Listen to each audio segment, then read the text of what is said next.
এইবাৰ ধুবুৰীৰ ৰাইজে হিমন্ত বিশ্ব শৰ্মাক মুখ্যমন্ত্ৰী পদৰ পৰা আঁতৰাব বিচাৰিছে। ধুবুৰীবাসী ৰাইজে গম পাইছে যে এইবাৰ তেওঁলোকে হিমন্ত বিশ্ব শৰ্মাক মুখ্যমন্ত্ৰীৰ পৰা আঁতৰাব বিচাৰিছে।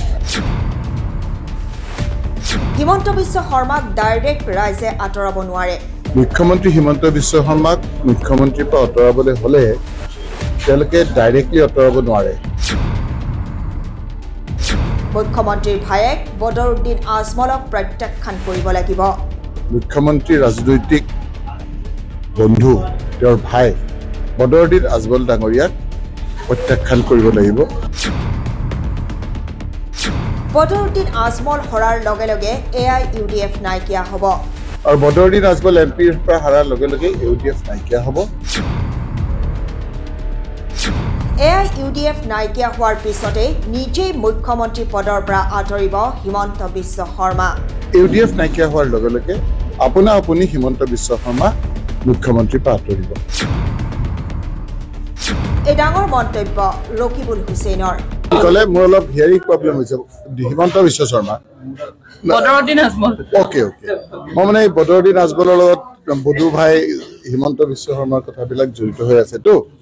আৰু ধুবুৰীবাসী ৰাইজে গম পাইছে যে এইবাৰ তেওঁলোকে হিমন্ত বিশ্ব শৰ্মাক মুখ্যমন্ত্ৰীৰ পৰা আঁতৰাব বিচাৰিছে।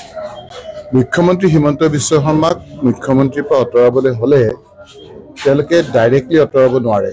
মুখ্যমন্ত্ৰী ৰাজনৈতিক বন্ধু তেওঁৰ ভাই বদৰুদ্দিন আজমল ডাঙৰীয়াক প্ৰত্যাখ্যান কৰিব লাগিব।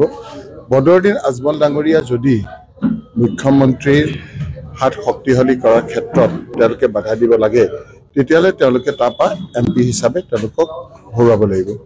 আৰু বদৰুদ্দিন আজমল MPৰ পৰা হৰাৰ লগে লগে UDF নাইকিয়া হ'ব। আৰু UDF নাইকিয়া হোৱাৰ লগে লগে আপুনি হিমন্ত বিশ্ব শৰ্মা মুখ্যমন্ত্ৰীৰ পৰা আঁতৰিব। অকল সেই ধুবুৰীতে নহয় উজনিৰ পৰা নামনিলৈ সকলো জাতি জনগোষ্ঠীৰ মনবিলাক বেয়া। আহোম সম্প্ৰদায়ৰ আগতে 15-20-25টা চিট আছিল য'ত ডিচাইডিং ফেক্টৰ আছিল।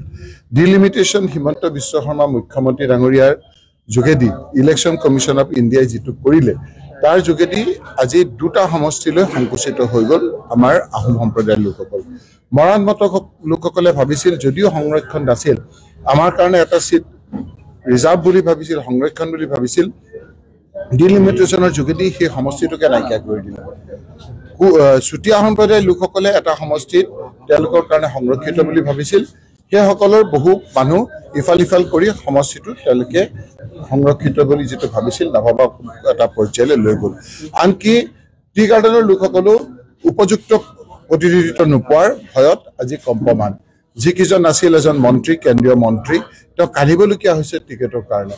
এজন ৰাজ্যসভাত টি গাৰ্ডেনৰ লোক আছিল, তেওঁকো আকৌ লোকসভালৈ পঠিয়াই সেইটো আসনো টি গাৰ্ডেনৰ পৰা আঁতৰাবলৈ বিচাৰিছে। জনজাতিসকলৰ কথাটো দেখিছেই, 6 জনগোষ্ঠীক তেওঁলোকে প্ৰতাৰণা কৰিলে। আনহাতেদি বৰাক ভেলীত 15টা চিট আছিলে ভাষিক সংখ্যালঘুসকলক, তেওঁলোকক 13টালৈ আপোনাৰ সংকুচিত কৰিলে। নামনিতো আপোনালোকে দেখিছে যে কোচ ৰাজবংশী সকলৰ এটা চিট আছিল, কংগ্ৰেছৰ বহুদিনৰ পৰা নাছিলে, তেওঁলোককো আপোনাৰ আজি ডিলিমিটেশ্যনৰ যোগেদি সংকুচিত কৰিলে।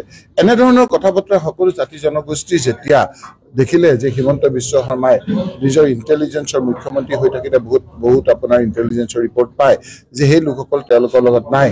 এতিয়া তেওঁৰ ৰাজনৈতিক বন্ধু আগৰ পৰা আছিল, এতিয়া আৰু গাঢ় কৰিবৰ কাৰণে বদৰুদ্দিন আজমল ডাঙৰীয়াক তেওঁৰ বন্ধু হিচাপে চিহ্নিত কৰিছে। আৰু এইটো কথা মোৰ কথা নহয়, তেওঁৱে কৈছে যে বদरुद्दीन अजमल जी का बहुत दिन का तमन्ना था कि हमको चीफ मिनिस्टर बनाने के लिए, और हम जिसको कहते हैं राज्यसभा हर राज्यसभा इलेक्शन में वो बदरुद्दीन अजमल उसी को भोट देते हैं। सॉरी, बदरुद्दीन अजमल বুলি কোৱা নাই, তেওঁ বধু ভাই বুলি কৈছে।